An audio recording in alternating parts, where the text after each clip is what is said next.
Agi hidup, agi ngelaban sememangnya sinonim dengan anggota prajurit kita.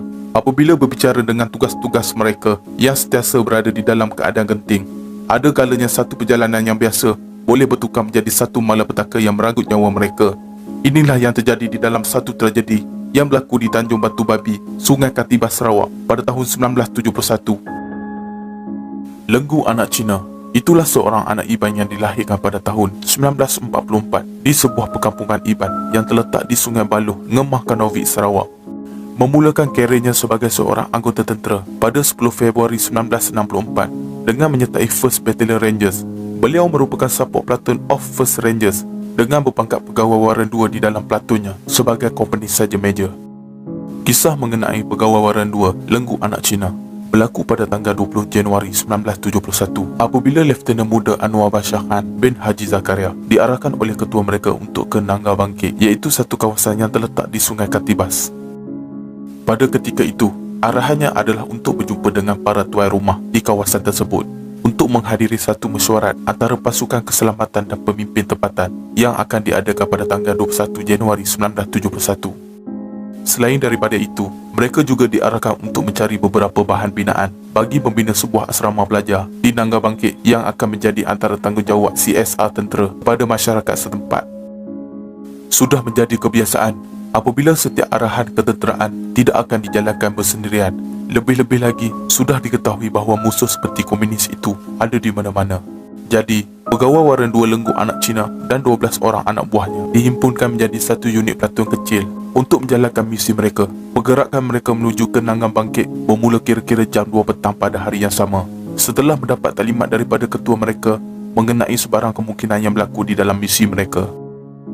Tepat jam 2.30 petang, mereka telah menaiki 2 buah bot dari Nangga Engkuah untuk ke Nangga Bangkit, sebuah bot yang dinaiki oleh pegawai waran 2 Lenggu anak Cina dengan 6 anggota, manakala sebuah lagi bot dinaiki oleh Lieutenant Muda Anwar bersama 7 lagi anggota mereka. Dijangka perjalanan dari Nangga Engkuah menuju ke Nangga Bangkit akan mengambil masa selama 3.5 jam untuk sampai ke destinasi. Bagi tujuan keselamatan juga, Lieutenant Muda Anwar mengarahkan bot yang dinaiki oleh pegawai waran 2 Lenggu anak Cina mengharungi Sungai Katibas di sebelah kiri, manakala bot yang dinaiki oleh Lieutenant Muda Anwar akan berada di sebelah kanan. Persinggahan pertama mereka adalah sebuah sekolah yang terletak di Nangga Bangkit, dan di situlah mereka bermesyuarat seketika dengan seorang guru bagi mengambil maklumat mengenai bahan binaan yang dikehendaki dan kemudian meneruskan semula perjalanan untuk urusan pemberitahuan kepada pemimpin masyarakat di rumah panjang di situ. Hampir 6 buah rumah panjang di Sungai Katibas mereka ziarahi untuk memberitahu mengenai mesyuarat yang hendak diadakan pada keesokan harinya. Dan setelah maklumat disampaikan di rumah panjang yang dikenali sebagai Rumah Eton, mereka menuju ke Rumah Dingai. Lokasi Rumah Dingai pula terletak di sebelah kanan Sungai Katibas dan di titik pertemuan 2 cabang sungai, iaitu Sungai Ning yang juga dikenali sebagai Tanjung Batu Babi. Ketika melalui Tanjung Batu Babi, kedua-dua bot yang membawa pegawai waran 2 Lenggu anak Cina dan Lieutenant Muda Anwar beserta 12 anggota yang lain telah diserang hendak oleh pihak komunis yang berselindung di sebalik kawasan bukit.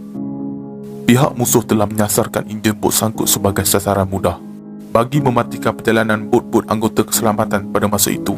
Namun, walaupun telah menjadi sasaran komunis, pegawai waran 2 Lenggu dan rakan-rakannya tidak gentar sedikit pun. Biarpun pada masa itu dikatakan bot mereka telah berpusing-pusing di bawah arus deras di Tanjung Batu Babi. Lenggu dan rakan-rakannya akhirnya berjaya mendarat di tepi sungai dan terus-terusan membalas serangan musuh yang telah menyerang mereka dari kawasan bukit. Di sinilah menyaksikan 5 rakannya menaiki bot bersama Lenggu berjuang sehingga ketitisan darah yang terakhir, yang mana akhirnya mereka sendiri terkorban akibat terkena tembakan peluru dari komunis. Melihat kejadian itu, Lieutenant Muda Anwar dan 7 lagi anggota dari sebelah kiri telah cuba menghampiri kumpulan Lenggu, namun amat sukar untuk mendarat ke tepi sungai kerana mereka juga turut menjadi sasaran serangan pihak komunis ketika enjin bot tidak berfungsi. Di saat mereka berbalas tembakan, ketika itulah Ranger Suntai Anak Dui terkena tembakan betul-betul di kepalanya, menyebabkan beliau terjatuh ke dalam sungai. Melihat kejadian itu, Ranger Engkas dan Ranger Kelabu pula terjun ke dalam sungai bagi mencari perlindungan dan berenang ke sebelah kiri tepi Sungai Katibas. Mereka mencuba sebaik mungkin membalas tembakan dari tepi itu. Manakala Lieutenant Muda Anwar, Ranger Nawawi, Ranger Midong dan Sina Ahmad pula tetap masih di atas bot sambil cuba berlindung dengan berbalas tembakan dari atas bot. Pada ketika itu jugalah dikatakan bahawa Lieutenant Muda Anwar terkena tembakan di sebelah kanan kepalanya. Lieutenant Muda Anwar terduduk dan dipangku oleh Sina Ahmad sebelum beliau pingsan. Pihak komunis masih menyerang mereka dan anggota lain masih terus berbalas tembakan. Dalam kekalutan itu, Sina Ahmad sempat menghubungi Lieutenant Ragunan dengan radio set memaklumkan yang mereka telah diserang di Sungai Tanjung Batu Babi. Selepas lebih kurang setengah jam berbalas tembakan, nak dijadikan cerita, hujan turun dengan lebat pada ketika itu dan menyelamatkan mereka semua. Selepas itu, pihak komunis telah menghentikan serangan mereka dan terus berundur. Mereka tidak mampu berbuat apa-apa lagi kerana enjin bot rosak. Akhirnya, bot yang dinaiki mereka telah hanyut mengikut arus Sungai Katibas yang deras. Dan sekali lagi mereka bernasib baik kerana ditemui oleh bot yang membawa pegawai pemerintah mereka yang sedang dalam perjalanan dari Song ke Naga Engkuah, iaitu Lieutenant Colonel Sheikh Abdul Aziz bin Sheikh Razak, dan merekalah yang menyelamatkan Sina Ahmad dan rakan-rakannya. Akhirnya, mereka kembali ke lokasi serangan. Di situ mereka telah menjumpai 7 mayat anggota ranger yang telah gugur, dan pada masa itu, pegawai Waran 2 Lenggu anak Cina cedera parah tetapi masih boleh bernafas. Akhirnya bantuan sampai ke Tanjung Batu Babi. Dengan Lieutenant Ragunan dan kumpulannya telah diarahkan untuk memusnahkan sekumpulan pengganas komunis yang membuat serangan hendak itu. Mereka menjejak pengganas komunis ini melalui jejak yang mereka tinggalkan, dan akhirnya pada hari yang sama, mereka juga berjaya memusnahkan sekumpulan pengganas komunis yang melakukan serang hendak itu.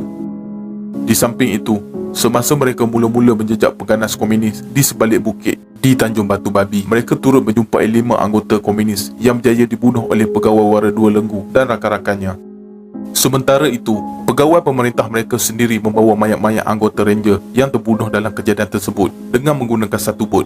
Manakala Lieutenant Anwar dan Lenggu yang cedera parah bersama dengan rakan-rakannya yang terselamat dari kejadian itu telah dihantar ke tactical headquarters untuk bantuan perubatan. Sampai saja di headquarters, mereka memohon bantuan udara untuk membawa Lieutenant Muda Anwar dan pegawai Wara 2 Lenggu ke hospital tentera. Pada malam itu juga, sebuah helikopter yang ditugaskan untuk memberi bantuan telah tiba. Namun sudah menjadi ketentuan ilahi, Lenggu anak Cina tidak sempat menaiki helikopter untuk menerima bantuan perubatan yang lebih sempurna kerana beliau telah menghembuskan nafasnya yang terakhir sebelum menaiki helikopter itu. Manakala Lieutenant Muda Anwar pula sempat diterbangkan ke Sibu bersama rakan-rakan yang lain. Dikatakan juga mereka selamat setelah melalui berbagai pembedahan untuk mengeluarkan peluru dalam badan mereka. Setelah beberapa hari kemudian, jenazah pegawai Waran 2 Lenggu anak Cina diserahkan kepada keluarga dan isterinya, iaitu Lindan A.K. Galau yang berbadan 2 pada masa itu. Mendiam disemadikan di Nangga Engkuah di kampung halaman isterinya. 8 bulan kemudian, bayi pegawai Waran 2 Lenggu anak Cina dilahirkan dan diberikan nama Valentine A.K. Lenggu. Apabila meningkat dewasa, Valentine turut mengikut jejak langkah ayahnya dengan memilih dunia ketenteraan sebagai karirnya. Sebagai mengenang jasa dan bakti pegawai Waran 2 Lenggu anak Cina yang bersusah payah melalui pahit getih demi menjaga keamanan negara, beliau digunakan pingat Seri Pahlawan Gagah Perkasa daripada Yang di-Pertuan Agong Malaysia pada 7 Jun 1972. Pingat Seri Pahlawan Gagah Perkasa adalah satu pingat yang tertinggi di dalam kelas pingat yang digunakan di dalam kerajaan Malaysia, malah lebih atas daripada pingat yang membawa gelaran tun bagi penerimanya. 7 prajurit Malaysia gugur sebagai perwira dalam insiden serang hendak komunis di Tanjung Batu Babi pada tanggal 7 Januari 1971, manakala 6 yang lain cedera dan selamat. Inilah antara rentetan perjuangan prajurit kita yang bergada nyawa demi keamanan yang kita kecapi sekarang. Kisah pegawai Waran 2 Lenggu anak Cina akan tetap dikenang sampai bila-bila. Terima kasih perwira.